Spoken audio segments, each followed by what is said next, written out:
All right, welcome everybody with the Masters week, and that's what this week is. First major of the year for golf. I told you last week, if you listen to episode 32, that we were going to discuss a way to plan a golf trip and an all-golf podcast, and that's what this one is. So I hope you enjoy it. As always, subscribe, like, share with your friends, do it on social media, let me know you're listening, and I always appreciate the feedback. And that any messages that I know that I'm reaching all of you, and that you're listening and enjoying it. This one, totally geared towards golf, so if golf's not your thing, I still encourage you to listen because it might give you ideas if you're trying to plan a party or a trip of any kind. These are just some of my tips and tricks on how to put together a group of people to a destination for a few days and the outcome. I hope you enjoy.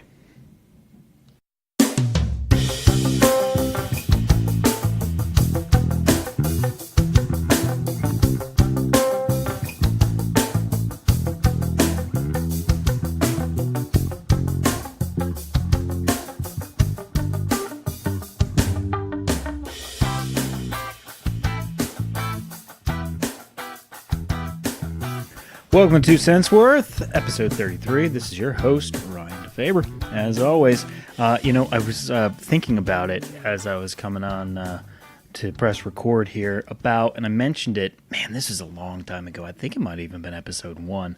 But what I would call my listeners, or what you as listeners to the podcast would want to be called, and I think I've figured it out, and it's very simple. You're just the 2 centers.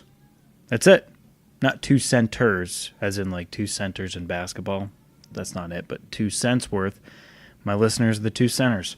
So welcome 2 centers to the pod. Again, as mentioned in the intro, and as you should be well aware if you listen to episode 32, episode 33, and any social media following that you have with me, is that this week is going to be about golf. So we have the Masters coming up this week in Augusta, Georgia, as always, the first major of the year. As always, it's a great time of year. And again, just kind of goes back to the last couple episodes about me talking about spring and the weather. This is a great turning point for me and for a lot of people that follow golf, that, the warmer weather is right around the corner. The azaleas are blooming, the grass is getting greener, the sun's staying up longer. Because of the Masters, the broadcast doesn't start until 3 o'clock, I believe, on Thursday and Friday. So, you wait until the afternoon to get some golf. But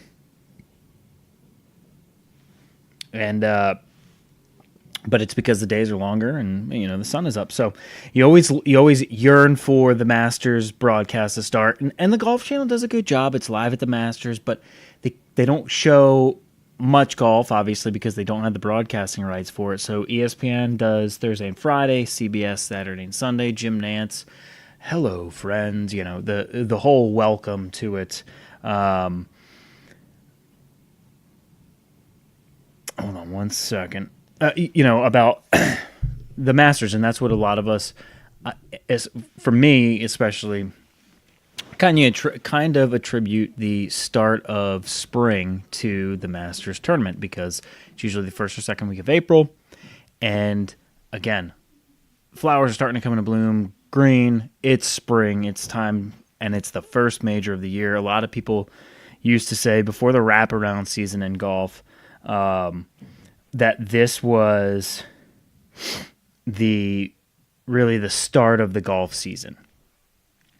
That a lot of the tournaments beforehand were kind of warm-ups. They didn't really matter that much. Now with the FedEx Cup and the way that the points are, it is a little different, and I can't really consider this to be the beginning of the golf season. But for many, it still is because of tradition. I'm sorry, I'm answering a text right now, so I'm trying to get that done. Hold on one second. Sorry about that. As you guys all know, it's all unedited. So somebody sent me a text. I had to answer it, and it was an important text. So I wouldn't have put you guys on hold for any other reason other than that. So we're back. So again, the Masters. It is the beginning of spring. It is the beginning of the golf season for many, and it's a tradition unlike any other. And so, with that all said, what I wanted to do today was talk about, for the last 10 plus years, I have been going on friend golf trips. And when I say golf trips, it is some type of destination to where we go overnight and play a little under a handful of rounds. It started with 3 rounds, and now it has become 3 competitive rounds, and now it has become, over the years, as it's morphed and we've all become accustomed, this group of friends and this pack of people, basically, because there are some guys that can't make every trip, so there are others that kind of come and flow, ebb and flow. There are that handful that are, the regulars that are always guaranteed to come, and we kind of work schedules around to ensure that they're always there. But started off as 3 competitive rounds. Now it's kind of 4 competitive rounds, and this year we're even extending the trip to an extra night. Usually it's 2 nights. This year we're going to do 3 nights. So what I wanted to do today, because I take a lot of time and investment in putting together a trip, I am, of the group of friends that go, I am responsible for our spring trip. So we do 2 trips a year. We do a fall and a spring trip, and it all started with a fall trip. My buddy Preston started putting together a fall trip about 10 plus years ago, and that trip every year, September, October, is to Mount Mitchell Golf Club in Burnsville, North Carolina. I encourage you, if you're in the area, certainly go check out that course. Fantastic course, always great condition. It is, when you hear Mount Mitchell, people think, oh, a mountainous course. It is a valley course. So other than 11 and 18, your tee shots, there's no elevated tee shots other than 11 and 18. 17 is a little elevated, but not like 11 and 18. So the majority of the course is in the valley. It's cart path only year round. The way that the weather works there, they always get a good amount of rain, so the grass is really lush and green year round. Always a fantastic time. And, Preston puts that together. And it started about a few years ago. I want to say this might be my 3rd year. This will be my 3rd year putting together the spring trip. He was putting together the spring trip for a while, and he just couldn't get around to it due to schedules, and asked me to put it together. And so I took that, and I've kind of run with it, and I'm going to discuss kind of everything that goes along with it, and what if you're looking to plan a trip, or if you're already part of a trip and you're looking for ways to maybe improve it, or just to see what your head is, how they manage it, and if there's any tips or tricks that you can give them. I have a friend, Kyle, that goes on other trips, and he always comes to me and says, the one thing that I do appreciate about when you plan a trip is that kind of everything is thought of, and it's prepared, and not at the time of the event, weeks in advance. So I'll let you know too, also timing, some ideas on when you should start planning something, again, if you're the planner or if you're trying to give advice to somebody that is trying to plan it. So first thing would be, if you are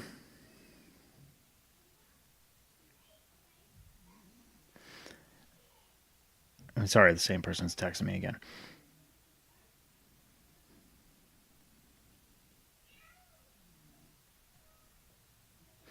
Anyways, all right. So you're in charge of putting together the trip. Let's use that example first. If you're in charge of putting together a trip, here's my tip. Right, most courses, especially here in the Carolinas. So the Carolinas are a destination for golf. I would say, because I've dealt with it before, experience-wise, it is a not just nationally, it's an international destination for golf. Between Myrtle Beach, the Brunswick Islands, which is North Carolina, from the South Carolina border, North Myrtle Beach, up until about Wilmington, the Brunswick Islands, through Myrtle Beach, down into Pawleys Island, and then Charleston. And then if you keep on going down the coast of South Carolina, close to the Georgia border, you have Hilton Head, which is also another destination for golf. So for us in North Carolina and South Carolina, if you're planning a trip, you need to, first off, kind of come down to an idea of first cost. What are the group of guys that you're going to invite? Actually, I take that back. Let's go all the way back. Let's start with the group of guys you're looking to go with. What is the size of the group you're looking to put together? So originally, when we started 10 plus years ago, it was 8 guys, 2 groups of 4, 2 teams of 4. I got my Copperhead, my drink. It's my drink of choice. I've been losing some weight running and working out and eating healthier, and been cutting back on the beer. And I changed it out with the Copperhead. Vodka, ginger ale, slice of lime. It's refreshing. Weather's warm. It's delicious. So anyways, back to the planning.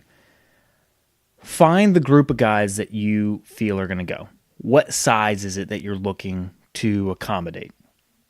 Whether it's 4, 6, we've done a trip with 9 guys before, 10, 12, whatever it is, right? So again, we started with 8. So ours was 2 teams of 4. And I'll get into formats later and, does it make sense to do teams or individual, whatever it might be, right? We can talk about that as we continue on. But the first thing you need to do is figure out what group of guys is going, okay? And then from there, have a conversation. The biggest thing is communication, right? Communication is big around understanding the financial side of things, because golf can get expensive, and there's a lot of courses.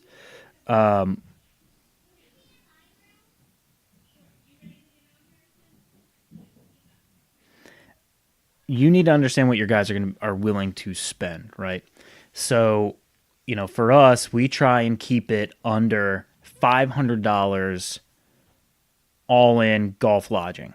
Now, alcohol, food, that starts, creeping in a little over the 500. And a lot of times we've actually been able to do it under the 400 or under the 500 for including alcohol and food. So, you can certainly do a trip for $500, and that $500 would include lodging for 2 nights or 3, depending on where you're going and how many guys you're going with.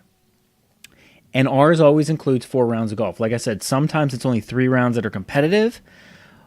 And when it's 3 rounds that are competitive, we always still play a 4th round, and sometimes that's a practice round. Now, recently we've started doing 4 rounds competitive, and there is no practice round because we've been going on the fall trip. We go to the same place every year. I said Mount Mitchell. So Mount Mitchell we've gone every year. So most of the guys have been on at least one trip, so they know the course. So Friday, it is a competitive round.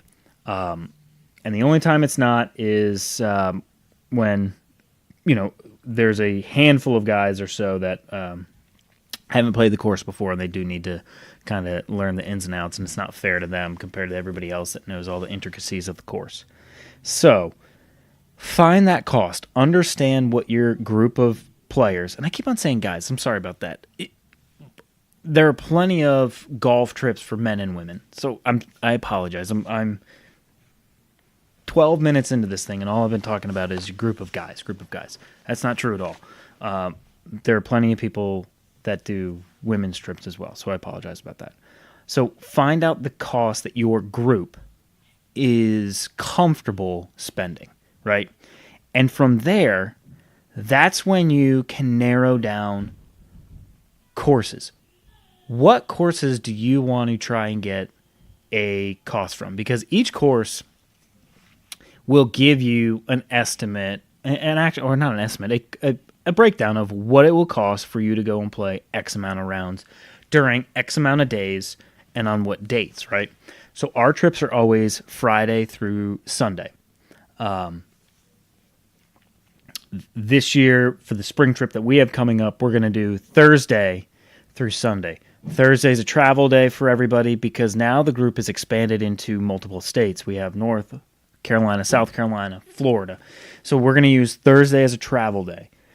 Friday, first tee time's not until the afternoon. So that's helpful. Everyone can kind of rest up from the travel the day before and hanging out and the fellowship and everything. And then, we get into the golf on Friday. But set the cost, and then from there, you're then into the courses. So what I like to do, and this is just me as a planner, is I then sit there and go, okay, I know what is the cost of what everyone's looking to do from a house perspective, condos, whatever it might be, to a course perspective. Now, then it's the location, right? So I'll start looking at courses all around the area, to the mountains, foothills, beach, in North Carolina, South Carolina, Georgia. I don't really go to Florida because if I'm thinking about a travel perspective, because the majority of the guys that go in our group are from North and South Carolina, driving down to Florida, you're adding hours that you're passing so many viable golf courses that can provide a great experience for you, that there's so many courses still here that we haven't played that we can still experience that are within driving distance, that we don't have to go into the Florida area. So really keeping it in North, South Carolina, and Georgia. And actually the majority of them, all but one course we've played in South Carolina. Everything else has been in North Carolina, and we've not gone to multiple courses, to the same course twice other than Mount Mitchell, because, and let's think about spring trip, because Mount Mitchell, again, is the same course every year. But for the spring trip, we've only done it, I take that back, one time. We did one course twice. Doesn't matter. So find out where your group wants to go, right? So start looking at courses all over. So for me, I look at the mountains, I look at the foothills, and I look at the beach. And then from there, most courses have their tee time costs, their rates on their website. So then I'll look at their websites and I'll see. And if they don't, I'll inquire, hey, here's the dates that I have a group of guys. And for my trips, they're 12 guys. So I have 12 guys coming. These are the dates. This is what we like to do. We like to play a Friday afternoon, 2 rounds on Saturday, 1 Sunday morning, and we're on the road. What would that cost to do that? And I find courses by Google reviews, golfadvisor.com, tripadvisor.com, and or I've been to those areas and I've seen those courses. I've driven through them. I've either played them, whatever it might be, right? I have an understanding of what I'm walking into. And if I don't, somebody from my group has probably played it or heard of it, or a friend of theirs has played it. It's very rare that we go into anywhere that, we're going blind. And the only time that I would say that it's okay to go blind is if just leave your expectations on condition, anything, out the door, right? Like go into it going, you know what? It doesn't matter what the course is going to look like. If you're going into something blind, it's more so the experience with the friends, right? And that's what's important about all of this, is that me, myself, as a planner, I worry about everyone's experience. Did everybody have a bed they can sleep in? Did everybody have what they needed? Was the house good enough? Was the courses good enough? And, I played yesterday, and a friend of mine, Ben, was like, dude, it doesn't matter. Like, we were talking after the round, and we were talking about, because he's a captain of one team, and I'm a captain of another for our trip coming up.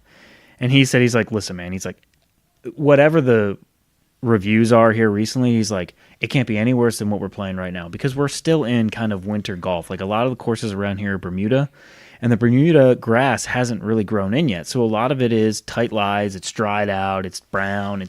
So he's like, look, man, he's like, in a couple weeks, it is what it is. That's not the point of it. And I appreciated him saying that, because I think that's something I always have to remind myself of, and I don't do that well enough, because I'm so worried about everybody having a great time. So you find that course, right? To me, what I like to do is I find 5 to 10 courses. Now that sounds like a lot, and it is, but it's because now I'm into this thing, right? And I want to find that sweet spot, that course that is going to be cool and fun, or courses. That's the other thing, right? Courses, right? So what I do is I find 5 to 10. Now I don't get 10 prices.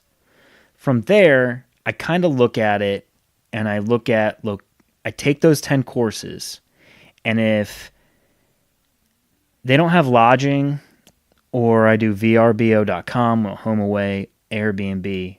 I like to do that because a lot of times you can get packages where you can stay in resorts or you can stay on their property. But the group of guys that I go with, we like to get a little rowdy, stay off site, get our own house, respectable. We're not rowdy like we're destroying anything, but having a really good time, being loud. I don't want to disturb anybody in a resort or a condo complex because we all do kind of like to stay under one or two roofs or one or two houses. And if we're in multiple houses, we go to one house. We designate that one house as the house that everyone gathers in at night after the games or after the golf matches. So what I try and do is I then look at what are the houses around that area look like. Can I get two houses right next to each other? Can I get one house that can accommodate 12 guys? And then I look at those prices as well, and I'll put that all in a spreadsheet. So I have a spreadsheet, and I'm going to open it up right now. I have a spreadsheet that has all of the courses laid out, and it is the course, the town it's in, what's the lodging option? Can we stay off-site in an Airbnb, a VRBO? Is there lodging on-site? Like there's a place in Georgia I've looked at that actually has a separate house on the 10th tee that could accommodate our group of guys that go. It's not a part of any resort or hotel or anything like that, so it's a separate house. So it's like, okay, that's an option, right? It depends on what you want. A lot of guys are okay with condos. When you go to Myrtle Beach, for example, a lot of those stay-and-play packages, and there's a lot of great companies out there that'll hook you all up. If you're not comfortable putting something together, I encourage you to find a golf travel company that'll put it all together for you and make it very easy for you. They'll work with you on your cost. Going back to what your group of players is willing to spend. If you give them your budget, they will put together a package that works for you, whether it's staying in a condo, a house, whatever it might be, along with the courses that can accommodate your cost. I've looked at that as well. I always do that because sometimes they might get you the better deal than you doing it yourself. So I always encourage you to do that. Now, back to what I was looking at. So lodging, then the cost of the course and the cost of the lodging. The understanding the group of players you're playing with and what tees you're going to hit off of. So I look at the scorecard of every course and what's the yardage going to be. And then I look at the par threes. And I know that sounds crazy, but I look at the par threes because we do closest to the pin twice a round for every round we play. So for 4 rounds, there are 8 closest to the pin. So I want to see the yardages of the par threes. And if there are pictures of the par threes or overheads, I look at that as well to give me an idea of, is it fair for every player? Because the last thing I want to do is, and we have all the handicaps of every player, is pick a course and all the par threes are 200 yards. And I love the group of guys I go with, and it's more important about the friendship than it is the actual golf. So the last thing I want to do is have a guy have a bad experience because I picked a course that's just too difficult and only the better players can actually enjoy while the higher handicaps struggle and sit there and go at the end of it, well, I screwed my team. Nobody wants to be on my team. Nobody wants to play with me. I don't even want to be here. It's not fun. It's not enjoyable. So I try and find par threes that are attainable for any player of our group to potentially be in for the closest to the pin. And for ours, they're anywhere from $15 to $20 closest to the pin for each one. And I'll get into the betting as well in formats. And then I also look at drive time, right? Like the last thing I want to do is find a house and it's a 45-minute drive to the course. Now that might suit you, But for the group of players that I go with, we're drinking on the course, we're drinking at the house, everything. So the last thing I want to do is put anybody in danger, of course, driving, extravagant amount of time to get to the course between where we're staying and whatnot. And then I always do a Google review, the average Google review, and the average Golf Advisor review. Now, Google reviews, they're more up to date. Golf Advisor, not a lot of people keep them up to date. There's not as many, but there's plenty of golf or Google reviews, and I look at that as well. And if anything's under 3.5, I usually because it's out of a 5 scale.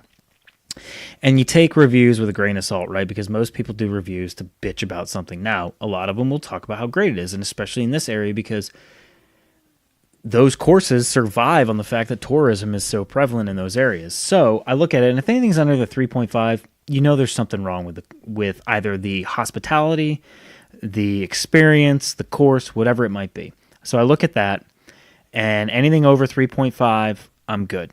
And we kind of look at that. And then I put in the notes, what other things are potentially offered, right? Does the course that you're going to go to offer in their package food, drink, whatever it might be, a package? Some of them offer packages where you get like a bag of teas or anything, like something to kind of bring you into it.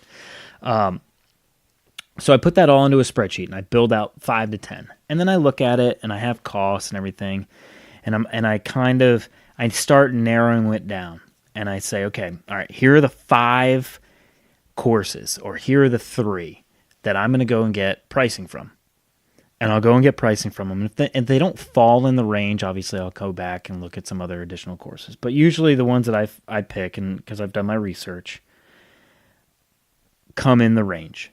And then I'll get 2 or 3 guys that have been on a lot of trips, and I'll say, hey, here are the courses. Take a look. What do you think? What's your favorite? What's one that you would want to go and play? What's one area you want to go and play?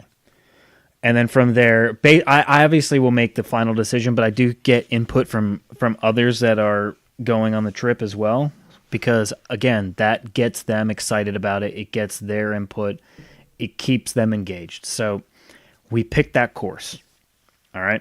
Course or courses. So, for example, we're going to a course this year that has 3 18-hole courses on it. So 4 rounds, we get to play 3 different courses. Saturday, we're playing the same course twice because it makes sense, because basically we finish, we have lunch, and we hit our tee times again. So there's no point of trying to get somewhere else in the property. Just play that course twice.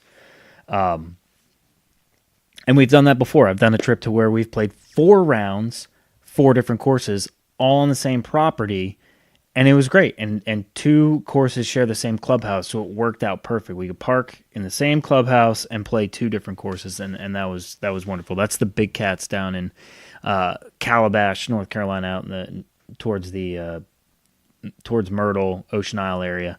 If you're in that area, go check out the Big Cats Golf. Really nice golf courses. Highly suggest them, and I'm thinking about potentially going back there for next year as well. We haven't been there in a couple of years, and I really do enjoy playing those courses. I've been playing them for 8 or 9 years. Been going down to Ocean Isle with my buddy Michael for a while, and we've always played those courses. And then I put together a golf trip down there, and it was a really good experience. And it was fun. We had a good time.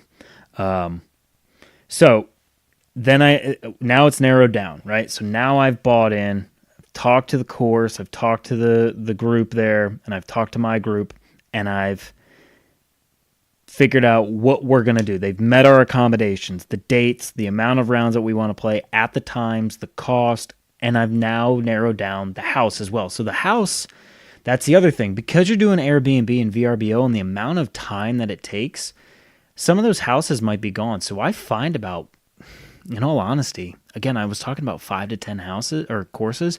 I find like 5 to 7 houses that could accommodate our group.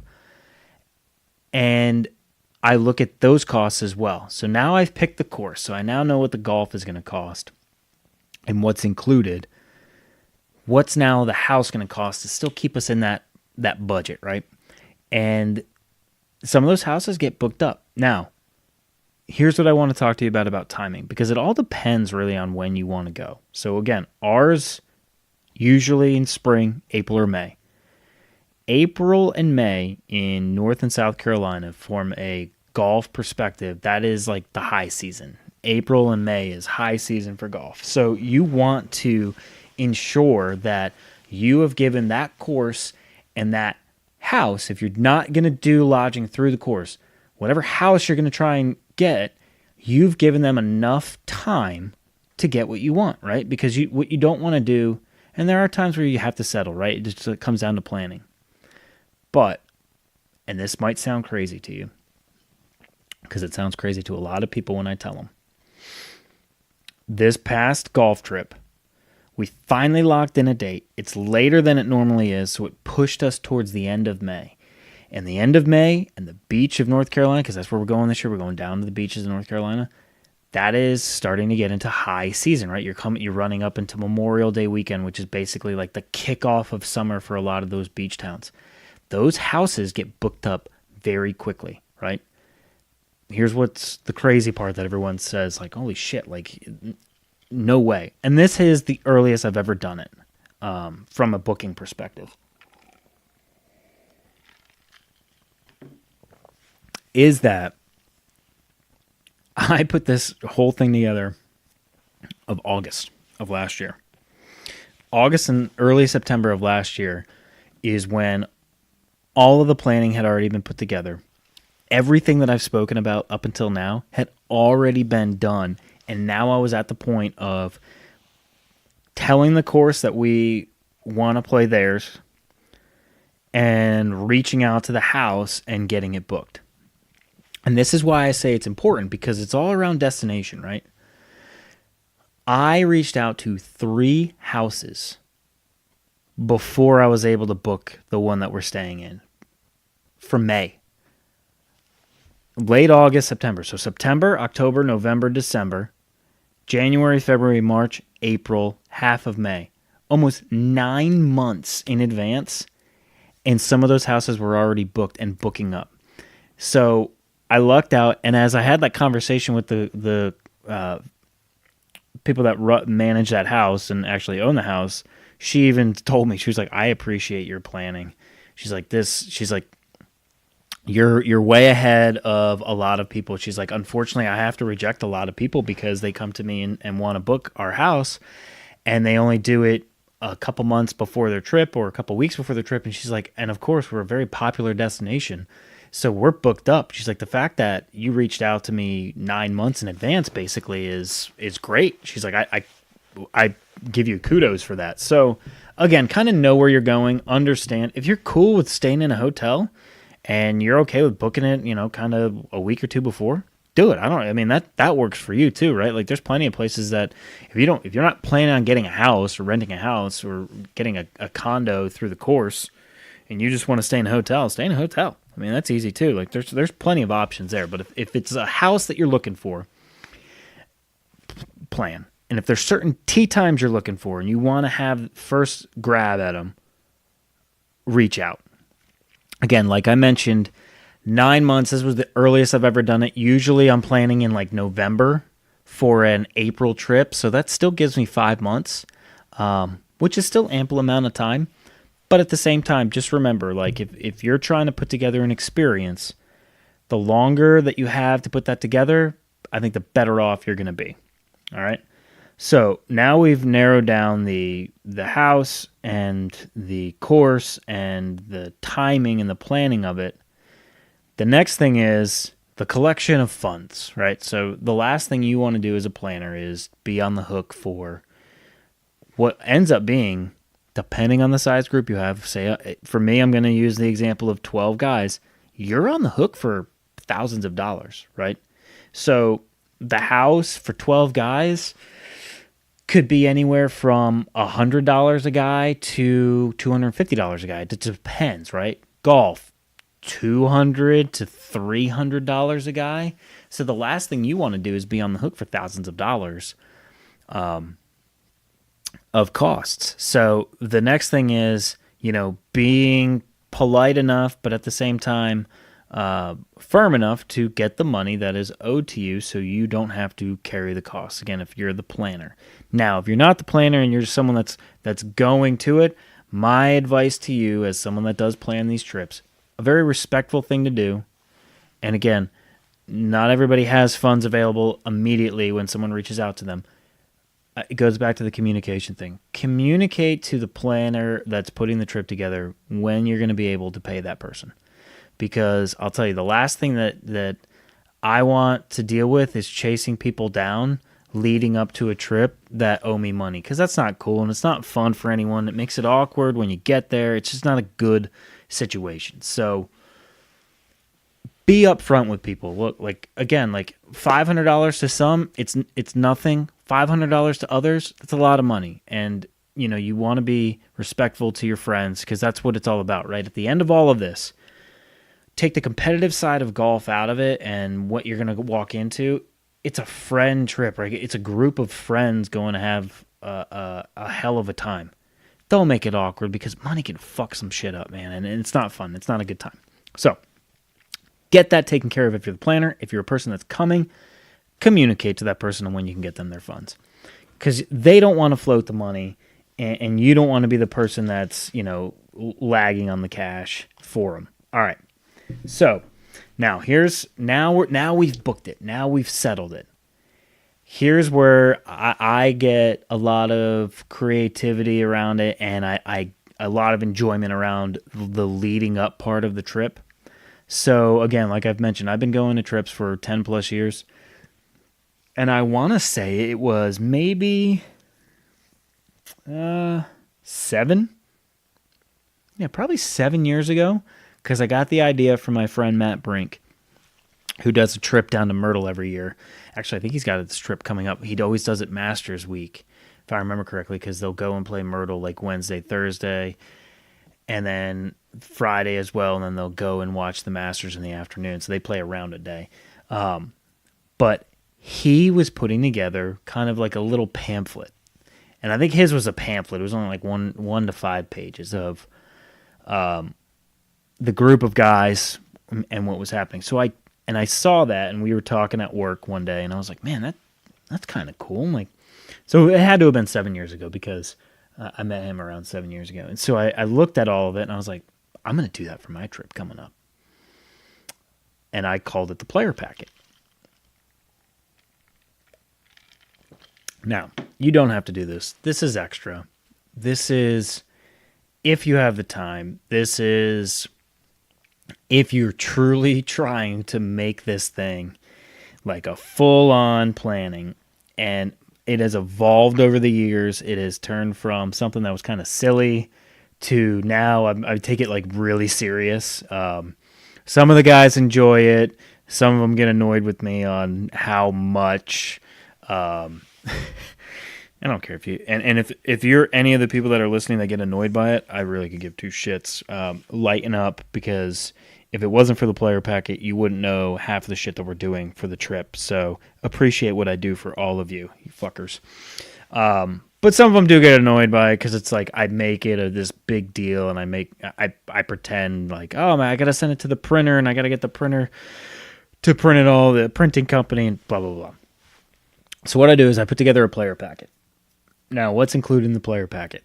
It is the name of the course, the dates, and I put together a whole table of contents. So for this upcoming trip, I have an introduction to the courses we're going to go play. So I take a lot of things from their websites, Google Images, Golf Advisor, anything I can get my hands on in regards to the golf course or courses that I'm going to play. I try and get that information into the player packet. So the player packet starts off with the welcome page, then the table of contents, and then it starts breaking it all down. And this player packet for this year, and I have a post-it note on my laptop right now to add menu for the meals and the restaurant on site. So I still have a couple pages I need to add. And as of today, there's 32 pages. So, I mean, this is like a book I create. And I've been building this thing out in my spare time for months. So again, I get a lot of enjoyment around it. And it's something that I like to do for everybody. It gets the guys pumped up. And I usually send it out 2 to 3 weeks before we go on the trip. So then that starts the banter, right? A lot of people hate group text. I love group text. I think it's fun because I enjoy the friendship and fellowship of everybody that I'm gonna go and spend a couple days with and have fun with. So I'm all about the group text. So it creates that banter for the group text 2 to 3 weeks in advance. I'll send an email to everybody and it'll have the player packet, and then I will also print out 2 or 3 player packets. Anybody that's new to the trip, they automatically get a player packet printed out. And then I will get one for the house. And if we're staying in multiple houses, I'll print one out for each house that we stayed in. So last fall, we stayed in 3 houses. So I had 3 player packets printed. So each house had a player packet. So they knew when they woke up, everything from tee times, the format that we were playing, who was on whose team, the handicaps, everything is all there for you. So for this one, it is a welcome to the course and what the courses are, who designed them, and then a picture, just an overhead picture from the website of each course and a description of the course. Now, again, not every website is very detailed. Like, there's a lot of golf courses that just don't have a lot of details around their course in general. It's more of like, hey, come and have the experience, right? So again, these are things I've learned over the years. And I've been lucky enough to pick courses that their websites are full of things. And I look at every page on the website, right? I mean, everything from the pro shop to anything else. Because what I want is this group of players to come in and basically have no questions around the trip. Like, the last thing I want to do when I go on vacation or go on a trip, unless it's spontaneous, I don't want it to be spontaneous. I want to understand, like, hey, what is expected of me? Especially when it comes to something like a golf trip where, you have to be at a tee time at a certain time. You have to know where the course is in comparison to where you are. You have to know, what meals are going to be there, because the last thing I want to do is be like, oh, I budgeted X amount of dollars. Oh, and you're expecting us to just go out to dinner every night? Like, okay, now we're adding costs that I wasn't expecting. I kind of try and make sure that there's no questions to be asked. And a lot of that leads up to assigning, if you're gonna do teams, and even if you're not gonna do teams, assigning a couple guys that have been on trips and are willing to do it to kind of be the ambassadors or the captains of the trip. And so there's almost a committee, and it's not just one person planning, because the last thing I want to be is that authoritative figure. Now, I'm going to be, because I put the trip together, right, and I'm gonna have all the details, but so is Matt, so is Ben, so is Preston. Like, these guys are also going to have that information because they've been a part of the planning process, right? And again, it's because I bring 12 guys. If you're bringing 4 guys, you can be the ambassador and the authoritative figure, right? Because it's 4 people. It's not that hard to herd those cats. But when you're trying to herd cats, 12 guys, 16 guys, you want there to be more than one voice of that knows what's going on. All right, so descriptions of the courses. Then I do a couple pages of course pictures. So then guys that have never played the course or driven by it or been around that area can kind of see what they're walking themselves into. And again, a description of the course and of the architects. So because we're in this area of the country, there's a lot of famous architects that design these courses, and so there's information around them. So to me, as somebody that likes to know a lot of things, I want to know about the architect. I think it's kind of cool. I think it's something interesting. What was their idea around the course? And if you know that certain architect and you've played a course of theirs before, you can kind of understand how things are laid out. If you don't want to go in that type of detail, you don't have to. This, again, is just me and me doing this for 7 years and trying to always make it better, right? I tell my team at work all the time, I'm like, you guys are doing great, or you're doing good, but you could always do better. Me as a manager, me as somebody that is an employee, I could always do better. I take that into this as well, like me planning a trip. This was great, but I could always do better. I look back at my first player packets to now, and it's night and day, but at the same time, when I made that player packet 7 years ago, I was like, this is awesome, and the guys loved it, to where now, like, the expectation continues to be raised, and the bar keeps on getting higher, that I want to continue to meet that, and that everybody gets excited for it. So we're going into the courses, the architects, and then even the facilities. So a question came up in a group text a couple weeks ago. Hey, does this course have driving range? Because let me tell you, Mount Mitchell doesn't. So when we go into the fall trip, we know there's no practice. There's no getting to the course early. There is because there's a putting green, but there's no driving range. So like if you want to get there early, great. You can use that for stretching, doing whatever you need to do before you go and play. But no, there's no driving range, right? If you're trying to get loose that way, there isn't any. So the question came up, is there a driving range? So thankfully on this website, they have the facilities. So I have a picture and a page dedicated, and this is all in PowerPoint. And then I convert it to a PDF. I didn't mention that earlier. This is a PowerPoint presentation. Like this is a legit PowerPoint presentation. I have logos of the company, of the resort we're going to, the course we're playing, whatever it might be, pictures, all that stuff. And here it is, the facility one. Yes, they have a driving range. There's 2 practice putting greens. There's a practice green for chipping, pitching, bunker practice. I have all that laid out. So then the other guys can look at it and go, okay, now I have a visual of it, and I understand that that's going to be there. Then I have an aerial view from Google Maps of the resort and the courses that we're playing, or course, right? So they can, it gives them that understanding, and you can map out the holes if you want. Scorecards. And on the scorecards, I call out what, and a lot of the courses will have scorecards. So you can pull a scorecard and it's a PDF and you can put it into a PowerPoint. And it'll give you the yardages and all that stuff. It's an online scorecard, just as you would have in your card. Here's where I call out what tees we're playing, yardages, and then I also mark the closest to the pin. So because we're playing 3 different courses, there's going to be 3 different scorecards, 3 different pages. So here's the first scorecard, here's the yardages we're playing, here are the 2 closest to the pin for Friday. Here's Saturday's course and the closest to the pins. Here's Sunday's course, closest to the pins. Then it gets into the teams. If you're not going to do teams, put the players in there. I like putting the players in there because then everybody sees who's coming and it's cool. Your name's in the packet, all that stuff. And then I also put their handicap, right? If you're going to play formats and you're going to keep score and it's going to be competitive, we keep handicaps so everyone knows who is playing off of what. And for this particular one, we're doing teams. And here recently, we've been doing team names. Before, it used to be like a name of the player on the team. So it was like Team Hump versus Team Till, which is their last names or nicknames. This year, I chose something different. I actually used names, like fun names of teams. So we have Par to Bar, because we're big into drinking and having a good time. And then a play off of a movie. Instead of Back to the Future, if you're a golf fan, we are Back to the Kuchar for Matt Kuchar.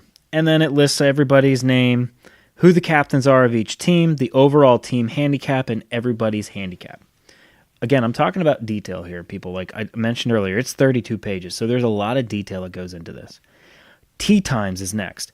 Every single tee time. So with 12 guys, I have to get 3 tee times for every single round. So I want to make sure they're back-to-back-to-back tee times. So all 12 of our guys or your group of players can stay together. So the tee times and what course and on what date. So Friday, the date, the course, here are the tee times. And there's been times in the past where I have already put together the matchups because the teams have changed every round. Now, for this particular trip, the teams are going to stay the same through the weekend, but we've also done it to where the teams change every single round. So you're playing on a different team, and there's a payout after every single round. So again, it doesn't really matter what team you're on, but the tee times are important because it depends on then who you're playing with. And there's a little more planning that goes into that because you have to look at every round and what team it is that you're on. And then we'll do the drawings for those formats, all of that stuff. So then next I go over for this trip, we get food included. So we get breakfast and lunch for every round that we play. Lunch Friday, breakfast and lunch Saturday, breakfast Sunday. So I grabbed the menu off of the website of what's included with your rounds. So then everybody can see the food. Again, I'm talking a lot of detail here, and this is 7+ years of putting this together. So don't think that you have to have all of this. Yours can be 5 to 10 pages. It doesn't have to be anything crazy. Mine's 32 because I'm just a crazy guy. when it comes to this, this is something I enjoy. I can make this thing 50 fucking pages. I always scale it back. And like I said, there's things in here that I need to continue to add that I always think about it. You know, things are always moving in my brain for this because this is stuff I really enjoy. So it's the menu. Now we're getting into the formats. And the reason why I put the menu after the tee times, because on the tee times, I put what's included for each one of them. So because it's Friday afternoon, we get lunch and 2 drinks. We get breakfast and lunch and 2 drinks on Saturday. So, all right, so what does that include? So now, next page, that tells me everything. Kind of everything leads into the next thing, right? So then the next thing, Friday's format and total overall betting buy-in. Now, you don't have to do betting if you don't want to, but we're doing betting. And we do betting by each round. And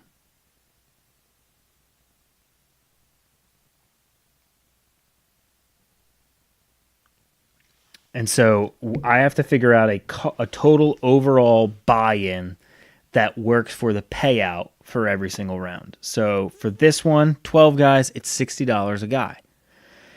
Friday afternoon, what format are we playing? Well, Friday afternoon, we're playing team match play. So it's 2 teams of 6. Again, that's what we have. Par to bar, back to the Kuchar.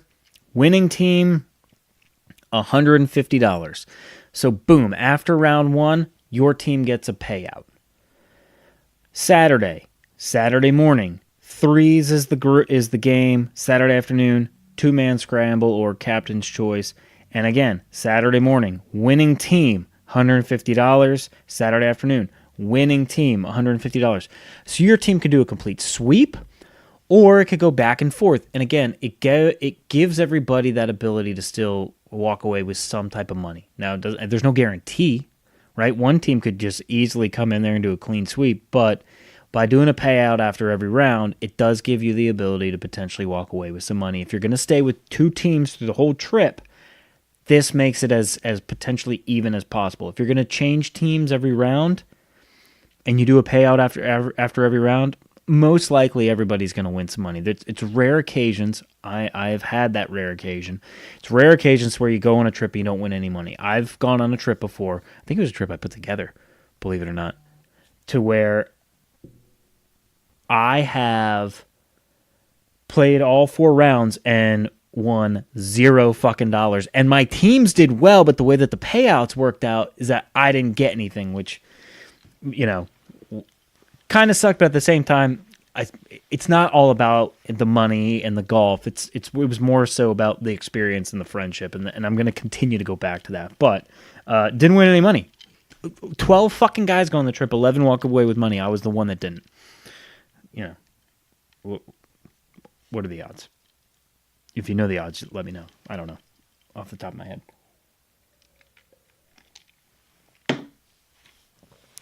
Sunday format. We always try and end the trip, and it's fun, and it gets your competitive juices going. Because here's the thing. By the time you get to Sunday morning, you're on pure adrenaline. If you do any trip like we do the trips, again, you're there Friday. You're drinking on the course. You're drinking afterwards. You wake up Saturday. You're playing 36 holes. You're drinking that whole time. A lot of the times you go home. You're drinking Saturday night. You wake up Sunday morning. It is clean the house or wherever you're staying. Clean the house or get that all taken care of because usually checkout's 10 a.m. or before. So you can't go back to the house after you played your round. So you got to get up, clean everything, get everybody's cars loaded, get to the course. And you're running on pure fumes. So how do you get that adrenaline back if you're trying to play a competitive round? Singles match play. So the night before the matches are put together, we never plan the matches beforehand. So I've planned all of the formats and all the matches before in previous trips, except for Sunday. Sunday is always chosen Saturday night, and it's in front of everybody. The captains pick who will be playing who the next day. Handicaps are all involved. Everything is all kind of put together for that, which is kind of cool. So it's singles match play. So your adrenaline's going right out the gates, right? Because you want to beat that competitor. And again, payout. $150 for the winning team, and then the closest to the pin. So for this trip, it's $15 per closest to the pin. You have 8 chances to make $15. to closest to the pin. 4 rounds, 8 chances. $60 a guy. That's not that bad. For $60, your potential for every round, and then you can have even closest to the pin. So, $60 can go a long way for each player. Then I talk about where we're going, this town. Again, as I've gotten more and more experience, I've added more and more to this player packet. So the town, where are we going? What's there to do in the town? The house, pictures of the bedrooms, the outside area, because we like to play cornhole. We like to sit outside because the times of the years that we go are nice. And so it's warm outside. And so we do that. I do Google Maps of the distance from the house to the course so everybody can see that. And then I always finish it with this fake sponsorship page. So I always make it a joke that, the sponsors are paying for this trip. And what I'll do is I'll try and put guys' equipment in there. So if it's Callaway, Titleist, TaylorMade, Nike, whatever. And then the beverages that we drink, Michelob Ultra, Miller Lite, Tito's, Jack Daniels, and then travel, because we have now guys coming in from Florida. So American Airlines, Chevy, Toyota, all that stuff. I put that all together on a sponsorship page, and that is the player packet. Now, I mentioned earlier I need to add the menu. So what's also important is planning out your meals. Again, if you're ready to go to somewhere and your idea of doing the meals is we're going out to dinner every night, perfect. That works great. Our group of players, we like to just do meals at the house because it's just easier, right? You play golf, everyone comes back, you're showering, you're getting ready for the rest of the night, kind of just ready to get relaxed. TV's on, whatever. Excuse me. So what's for dinner? And so we plan that all in advance, and everybody, usually 1 or 2 guys will go and do all the grocery shopping, and then, again, we're talking about funds. The funds then are paid back to those guys that get the food. And the menu doesn't have to be extravagant. It can be very simple, right? So a lot of times we'll do like a ziti or a lasagna, something big, something carb-heavy, and we'll do that Friday night because Saturday is 36 holes. And Saturday night is usually hot dogs and hamburgers.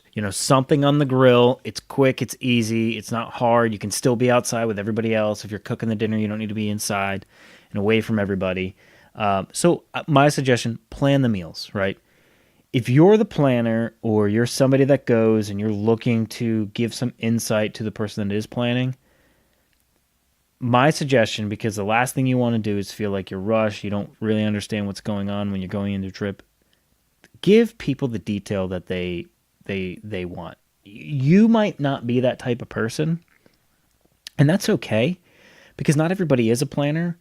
But if you're not a planner, there are other people on the trip that are planners, and they want to understand the details. And let me tell you, somebody that is a planner, when I don't have the details, I do get a little bit of anxiety because I don't really know what's going on. I have others ask me, hey, did you hear from so-and-so that put the trip? Did they tell you anything? No, I didn't hear anything. Did you hear anything? No. There are people on the trips, when you're planning something of that scale, whether it's 4, 8, 12, 16, I know of trips that are 40 guys, whatever it might be. It is nice to have an understanding of details. Even if you've done that trip X amount of years in a row, again, we've done Mount Mitchell 10 years in a row. I still want to understand the details and the ins and outs of everything that's going on because that's just the type of person I am. And when I don't have that, it is kind of frustrating, and it might not be frustrating the person that plans it because they're not set up that way, but I am, right? And I'm not the only one on the trip that is. So have an understanding of the group of people that you're with, what's expected from them of you, and vice versa. And the most important thing is you can do all of this, you can do none of it. I was just giving you my advice of how I manage a trip and how I put things together. The most important thing is go and have a good time. When it's all said and done, when it's time to go to the trip and when it's time to leave the trip, have an understanding that just like planning anything, planning a party, planning a wedding, once it's over, it's over. It doesn't matter if anybody was upset about anything or didn't have a great time or anything like that. Just know it's over. You did what you could and you move on and you had a great time with your friends, family, whoever you're going with. And that's something I always take away with it. I always probably overplan at times, but plan, in my mind, just enough leading up to the trip. And by the time the trip is over, I've had a great time. It didn't matter if anything didn't go exactly as I wanted it to, because in the end, everything and everybody should have had a good time. And if they didn't, that's on them, because I had a good time and I always have a good time. So, a little different today. You know, we didn't talk about anything in my life or anything like that, but this was strictly focused on a certain one topic and my ins and outs and tips and tricks of it. So I really hope you enjoyed it. It's enjoyable for me to talk about. I do enjoy talking about this stuff and putting these things together. It is fun for me, especially when I'm involved in actually doing it. Party planning and then not being a part of the party, I leave that to my wife. She has a wedding coordinating business. That's her side of the thing. Mine is, I'll put it together, but I want to be a part of it. So whether you take this from a golf perspective or a party or a wedding or anything like that, those are my ins and outs of it. I hope you enjoyed it. And if you've listened this long, it means you probably did enjoy it. So thank you very much. And I hope you have a great one and enjoy the Masters. If you're listening to this after the Masters, hopefully it was great. If you watched it, if not, you don't know what the Masters are, that's fine. But it's the Super Bowl of golf for you. So this is me signing off. 2 centers. I appreciate you guys listening as always. So thank you very much and have a great week.